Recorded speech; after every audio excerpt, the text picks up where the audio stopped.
Thank you for joining us here on KEXP, where the music matters. You can find us at 90.3 FM in Seattle, streaming worldwide at kexp.org, and we're also streaming 24/7 on our free mobile apps. I'm down here in the KEXP studios with an iconic band, been making music for decades, and we are so honored to have them back here in the KEXP studios. It's Earth. Thank you so much for being here. I'm so excited to talk with you, but why don't you do what we know you do absolutely incredibly, is play us some music. It's Earth live on KEXP.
That was really incredible. Thank you so much. Thank you for having us. And were you sharing some new songs with us here today? Yes, the first 3 were new. The first one is called Scalphunter's Blues.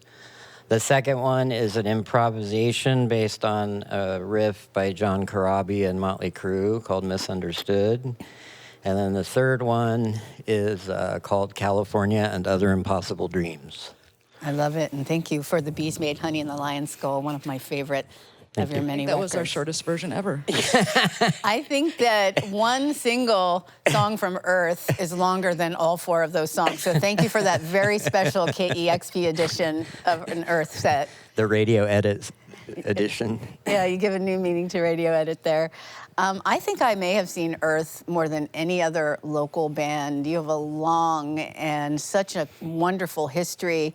And Dylan, I know that Earth was born out of experimentation and a very strong but pliable vision of what you wanted your music to sound like. And you started with a really unique concept, which was ambient metal. Yeah. And playing these epically long tracks of droning, at the time, bass and guitar, which has evolved over many decades. Can you talk about what it was you were wanting to do with Earth way back then? I guess it's sort of like,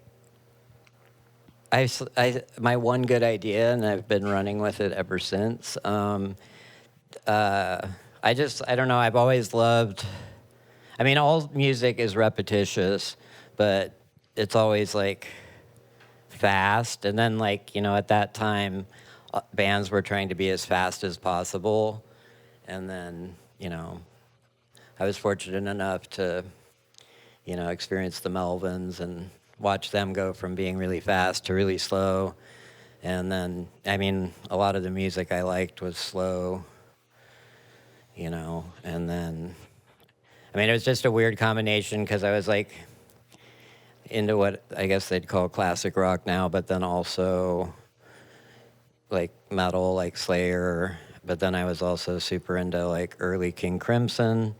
So it was just sort of, and Rush. Like Rush, I got to give Rush some credit because like I love their stuff. And like each of their riffs is so cool, and I'd be like, why don't you just stay on that one? Why don't you just stay on that one? But so yeah, I just was like, oh, what if I just stay on a riff for a long time? So. Well, you make it sound so simple, but you are so creative from album to album. I mean, there have been so many different lineup changes over the years throughout the history of the band. Do you feel like the fact that you've been able to work with so many different musicians has helped the longevity of the band? Definitely. I mean, I feel like, working with other great musicians like elevates what you do, and like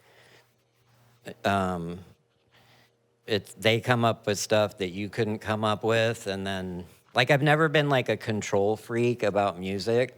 Like it's like the interaction and like people doing their thing together is what makes it cool. And like, also, I've always had like, a conceptual thing that I'm working from or this concept, but then when other people add their thing, it's better than I could have come up. It just, I don't know, sum is greater than its parts kind of vibe or whatever, but it's just like they come up with stuff that you wouldn't see and it makes it better.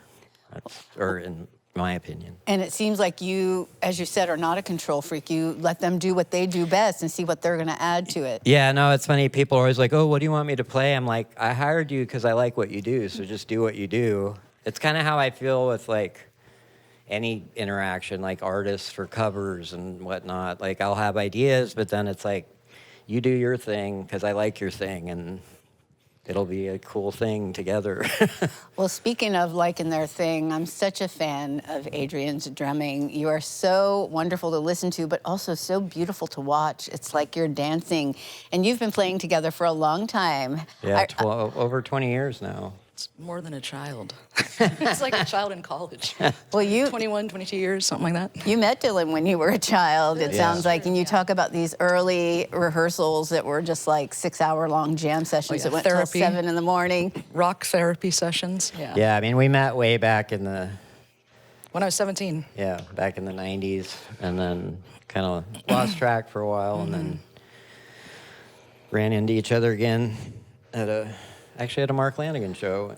In Everything's like Mark's fault. Everything. 2021. It'd be so lovely. All Or roads led to 2000 or Mark 2001. Lanigan. Oh, Well, your latest release is a soundtrack for the documentary Even Hell Has Its Heroes, which is absolutely fabulous, directed by Clyde Peterson. And it is this gorgeous 8mm film. And it's screening at SIFF this week, I should add.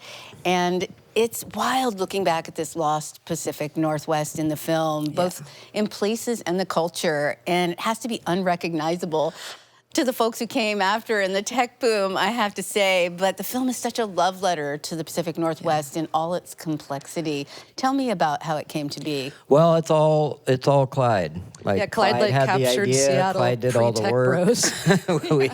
we just showed up for some interviews, and then Clyde hit the road with us a couple times, and then He had a really clear idea of what he wanted to do. Yeah, I mean, and like, I Clyde is, one of the best, most creative human beings I've ever had the pleasure to know, and I'm grateful to have known Clyde for so long. Clyde managed us at one point, and then I had this idea for a movie, and I knew it would be great. And then I love that it's like I like that it's not just like one. It's like there's so many people interviewed and involved that have been involved in the band over the years, instead of this like, there's not this one narrative, just like, like.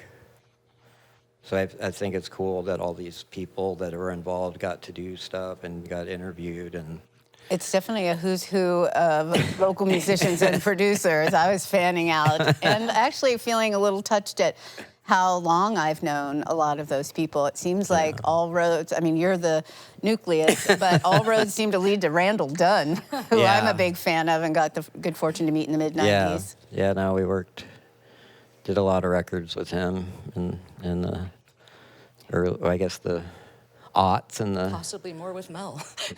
Yes, and well, and Mel, I also met at the same time. Yeah, we've through worked Randall, with who I we worked love. with both of them for a long time, and then Yeah, they both bring their own thing, and they're both amazing and and incredible. then, fortunate enough to work with Dave down at Rancho de la Luna and Joshua Tree on one record, and Stuart. Stuart Howman I've known forever, since I was a dumb kid in Olympia. My first two bands. Stuart was kind enough to let us record these live sessions for a few months up at Avast when we were doing some construction in here. Yeah. So Stuart. it is one big, wonderful family. Yeah. It's so great. This is a feature-length film. I highly recommend people check it out. Even Hell Has Its Heroes. You've done soundtrack work for other films, and the soundtrack for This Is Beautiful. How did it feel to be scoring your own life story? I mean, it was cool. I mean, I loved doing it. I mean, I've been fortunate enough to have done, one Gold, soundtrack for Gold. I love doing that. I did another soundtrack. I don't know when that movie's ever coming out, but hopefully sometime soon. And then, we've had some stuff licensed in movies, like the Jarmusch film, Limits of Control. But yeah, I love soundtrack stuff. I mean, I'd love to do more, but, we'll see what happens. If we could do soundtrack, and then live show. Just like, it's nothing but soundtracks. Yeah, it'd be great. Go for it. Well, Dylan, you said that everything good in your life has happened when you put music and creativity first. What's a really fond memory you have of Earth and what you've created over the last few decades? I've gotten to travel the world. I've been around the world twice, gotten to go places I never probably would have ever been, been all over Europe and Australia and New Zealand and Japan, and, played in Russia. I didn't think I'd get a visa, but they gave it to me, and then, I don't know, it's just been, it's afforded me so many great experiences, opportunities. You know, I'm fortunate enough that I've been able to do just music since about 2009. So, you know, that's not a lot of people get to do that. And also, I mean, not a lot of people vanish for a few years and come back and have anyone care. So, like, I've been super fortunate on that. Well, it's a testament to your talent and creativity and such a gift. Thank you for the gift of music that you've given us and for coming in today and sharing it with us. Thank you for having us. It was a real pleasure. And we want to thank all of our listeners and viewers for helping to make these wonderful sessions possible. We stream 24/7 live radio at KEXP.org and at 90.3 FM in Seattle. And you can learn more about us or make a gift anytime in support of more great live sessions like this one with Earth. Go to KEXP.org to learn more. Once again, thank you so much. It's Earth live on KEXP Seattle. Discover great music at KEXP.org.